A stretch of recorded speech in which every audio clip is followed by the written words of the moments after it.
Your garden failed again this spring. Not completely. Not catastrophically. Just not right. The seeds came up thin. Some did not come up at all.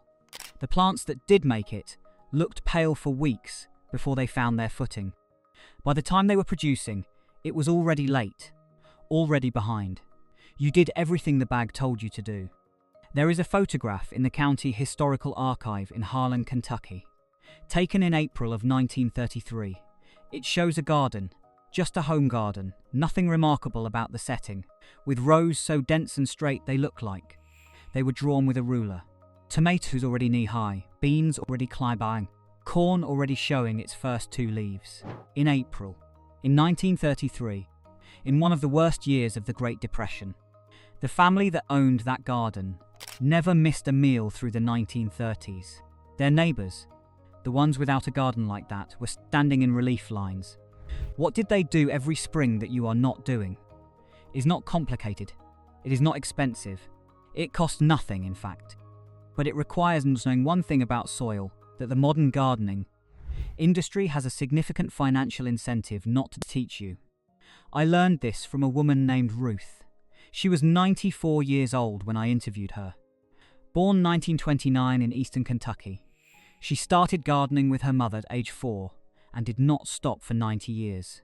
When I asked her what she did every April before she planted anything, she looked at me with the particular patience of someone who has explained something obvious many times to people who should have already known it. She said, "You have to wake the soil up first. You cannot plant into sleeping soil. Nothing grows right in sleeping soil." I asked her what waking the soil up meant. She described a process her mother had taught her. Her grandmother had taught her mother, going back at least 4 generations. A process that takes 3 days, costs nothing, and transforms what happens in a garden from that point forward through the entire growing season. Then I went to the University of Kentucky Agricultural Library and I found the science behind what Ruth had described. A 1939 paper from the Kentucky Agricultural Experiment Station, 61 pages, examining what happens to soil biology between November and April in cold climate gardens. The months when nothing is growing, nothing is being added, and soil sits dormant under frost and snow. The paper documented something that modern gardeners almost universally account for. Over winter, soil microbial populations collapse. The bacteria and fungi responsible for nutrient cycling, the living network that makes nutrients available to plant roots in the forms plants can actually use, die back by as much as 80% in untreated garden soil. They are gone. They exist in spore form, in dormant states waiting, but they are not active. And planting into soil where they are not active means planting into soil that cannot yet do its job. The 1939 paper documented the precise conditions needed to reactivate dormant soil biology in early spring. Moisture, warmth, and carbon. Applied correctly, soil's microbial populations could be brought back to full summer activity levels within 72 hours. Plants seeded or transplanted into reactivated soil showed germination rates 40% higher than control plots. Establishment speed. The time from transplanting to the first true growth response were cut by more than half. 40% better germination. Establishment twice as fast. From 3 days of preparation that costs nothing. The paper recommended this process be included in every agricultural extension guide distributed to home gardeners. It was not included. The following decade saw the introduction of commercial starter fertilizers, marketed specifically for spring planting, that addressed some of the symptoms of dormant soil biology without addressing the underlying condition. Starter fertilizer is a $15 bag that treats the symptom.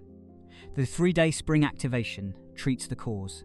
Your grandmother used the 3-day spring activation. The garden industry sells you the $15 bag. Here is what Ruth described. Here is what the 1939 paper confirmed. Here is what Depression-era families did every April as automatically as they did anything else in the garden. 3 weeks before your last frost date, the date after which freezing temperatures are unlikely in your area. Begin. Step 1. Water your empty garden beds deeply. Not a sprinkle, a deep soak. You want moisture penetrating to at least 6 inches. This rehydrates dormant soil organisms and creates the moisture conditions they need to become active. Wait 48 hours. Step 2. Spread a thin layer of finished compost or composted material across the entire surface of your garden bed. A 1/4 inch is enough. You are not fertilizing, you are providing carbon, the food source that dormant soil bacteria need to begin reproducing. If you do not have compost, thin shredded cardboard or dried grass clippings work. Any carbon-rich organic material on the surface. Cover it with a dark plastic sheet, a dark tarp or thick layers of dark paper. The goal is warmth. Dark material absorbs solar heat and transfers it to the soil surface. You are raising the soil temperature by 4 to 8 degrees. That temperature increase, combined with the moisture and the carbon, is the trigger. Wait 48 hours, remove the cover, look at the soil. If the process is working, you will see a faint white mycelium, fungal threads, at the surface. Where the compost meets the soil, you may smell something alive, fresh, like a forest after rain. That is the smell of active soil biology. That is what your grandmother smelled every April when she knew the garden was ready. Plant immediately, within 24 hours of removal.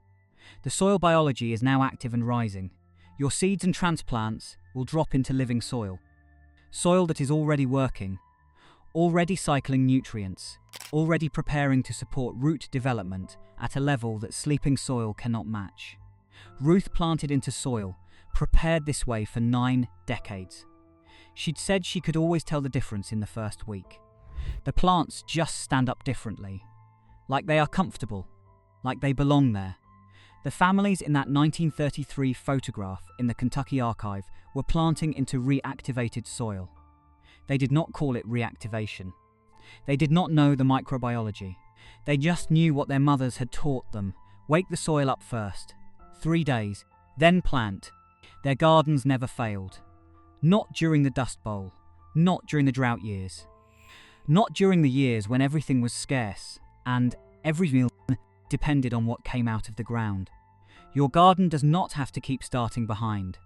3 days of preparation every April will change what every planting season looks like from the first week forward. If you want to know the full list of what these families did, the 13 zero-cost garden tricks, the pest control method that cost $1 and replaced every chemical spray, the seed-saving practice that made them completely independent, subscribe. New video every single day. And share this with someone whose garden keeps starting slow. 3 days is all it takes.